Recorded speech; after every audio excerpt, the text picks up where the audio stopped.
Every 3 years, most people do something that feels completely normal. They trade in their car, they walk into a dealership, shake some hands, sign some papers, and drive home in something newer, shinier, and slightly more expensive than what they had before. It feels like progress. It feels responsible. You are staying current. You are not driving something that might break down. You are rewarding yourself for 3 years of showing up to work. What you are actually doing is handing someone else your financial future in monthly installments while they smile and offer you coffee. Today, we are going to run the experiment. 2 people, same income, same city, same life. For a while, one buys a new car every 3 years. One invests the different. And we are going to watch decade by decade as their lives slowly become unrecognizable from each other. By the end of this video, you are never going to look at a car payment the same way again.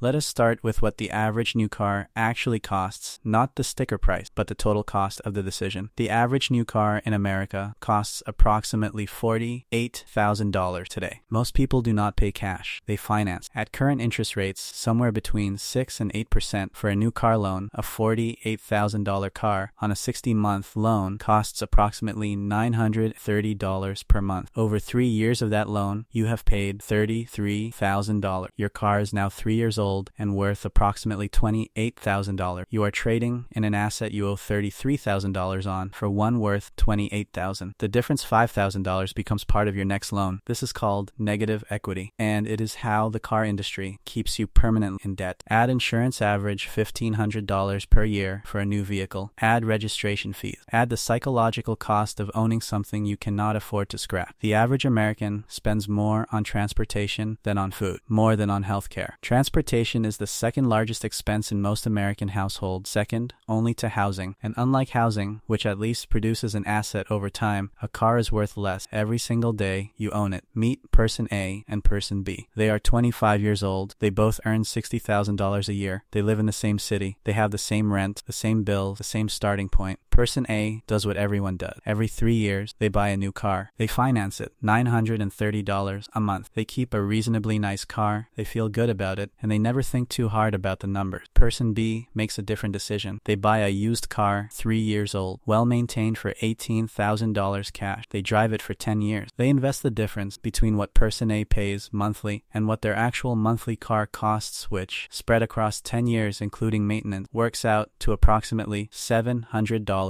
per month. $700 per month invested at the historical stock market average of 10% annual return. Let us watch what happens. Year 1 to year 3. Both people are living similar lives. Person A has a new car in the driveway. It smells good. The infotainment system responds quickly. The paint has no scratches. Person A feels like they made the right call. Person B has a 3-year-old car that runs perfectly. It does not smell new. The infotainment system has a slight lag. There is one small dent above the rear wheel that they have decided to live with. Person B does not feel particularly proud of their car, but person B has been investing $700 every month for 3 years. At year 3, that investment account has approximately $29,000 in it. Person B has not done anything dramatic. They have not sacrificed their lifestyle in any visible way. They have made one different decision, the car decision, and a number is growing quietly in the background that no one can see. Person A's car is now worth less than they owe on it. They are preparing for the trade-in. They are excited about the new model. They are about to reset the clock. Person A gets their new car, new smell, new payment, same $930 a month. They feel current. They feel rewarded. The 3-year cycle continues. Person B keeps their car, invests $700 a month. By year 6, the investment account has grown to approximately $65,000. Not because person B did anything clever, because the market grew the money while person B did nothing except not buy a new car.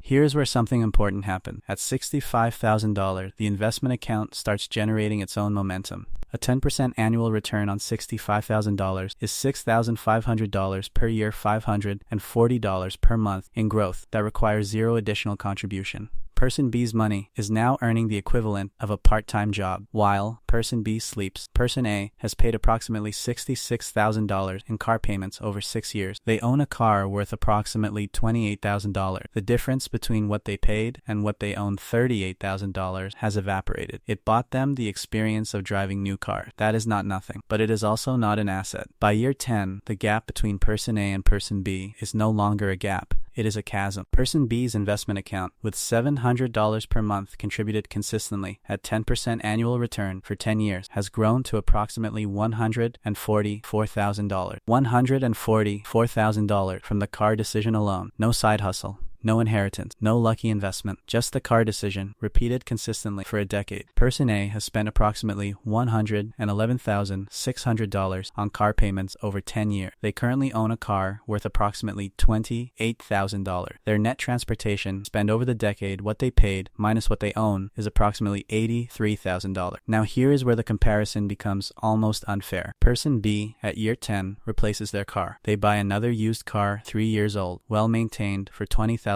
They pay cash from their investment account, which still has $124,000 left after the purchase, and they immediately start reinvesting $700 a month again. Person A does not notice. They are at the dealership, signing papers for their 4th new car. This is where compound growth stops being a concept and starts being a life. By year 20, Person B's investment account, accounting for the used car purchase at year 10 and another at year 20, has grown to approximately $420,000. $420,000 from one decision made at age 25. Person A has spent approximately $223,000 on car payments over 20 years. They own a car worth $28,000. Their net transportation spend over 2 decades is approximately $195,000. But the number that matters is not the car payment total, it is the opportunity cost. Every dollar Person A spent on car payments was a dollar that could not compound. At year 20, the $420,000 in Person B's account is not just saving, it is an engine.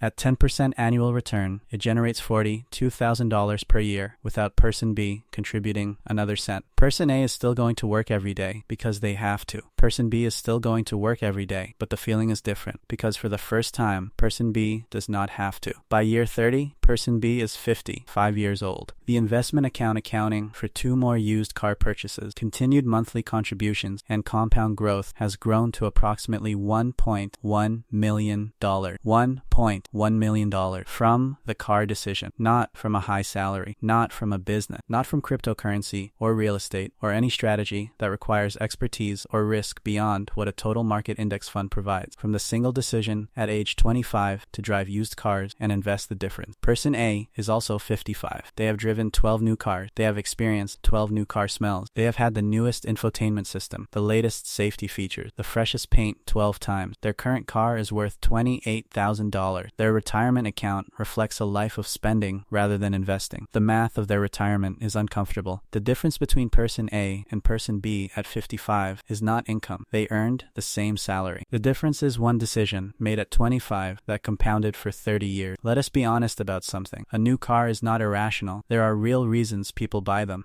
Reliability. A new car comes with a warranty. It is unlikely to break down on a dark road at midnight. That peace of mind has value. Safety. New cars have better safety features than older ones. Automatic braking. Lane assist, better crash rating. If you have children in the car, this is not a trivial consideration. Status. A new car signals something. In certain jobs, in certain social contexts, in certain relationships, what you drive communicates something about who you are. That communication may be important to you. That is a legitimate personal calculation. The question is not whether these things have value. They do. The question is whether they have $930 per month of value, whether they have $1.1 million over 30 years of value, whether the experience of driving new cars is worth the experience of working until you are 65 because your money was in depreciating metal rather than compounding market. Most people have never done this calculation. They have never put the actual number on the decision. And the reason the car industry does not want you to do this calculation is that the number $1.1 million tends to change what feels normal. Here is what makes this difficult. Buying a new car every 3 years is normal. Everyone does it. Your parents did it. Your colleagues do it. The person in the next lane is doing it. Normalcy is enormously powerful. It removes the need for justification. You do not need to explain normal. Investing $700 a month instead of having a new car is not normal. People ask questions about it. You drive a car with a dent above the rear wheel and someone wonders if you are okay. You say no to the upgrade and someone assumes you cannot afford it. The social cost of not being normal is real. But here's what else is not normal. Having $1.1 million at 55 from the car decision alone is not normal. Reaching a point where your investment investment account generates more income than your salary is not normal. Choosing when to retire rather than being told when you can afford to is not normal. The question is, which version of not normal you want to be? The one that is invisible because everyone assumes you are fine, you have the new car, you look the part, or the one that is invisible in a different way. The one where nobody knows that the number in your investment account has quietly crossed a threshold that changes what the rest of your life looks like. The car people notice, the investment account they do not, but only one of them is actually working for you. Two people, same salary, same city, same starting point. One bought new cars, one invested the different. At 55, one of them has $1.1 million and a choice. The other has a car worth $28,000 and a mandatory alarm clock. This is not a story about deprivation. Person B still had a car, still got to work, still lived their life. They just made one decision differently, and that decision, compounded over 30 years, became the difference between a life you manage and a life you own. Subscribe, because this channel exists to show you the actual cost of normal and what becomes possible when you decide that normal is not good enough.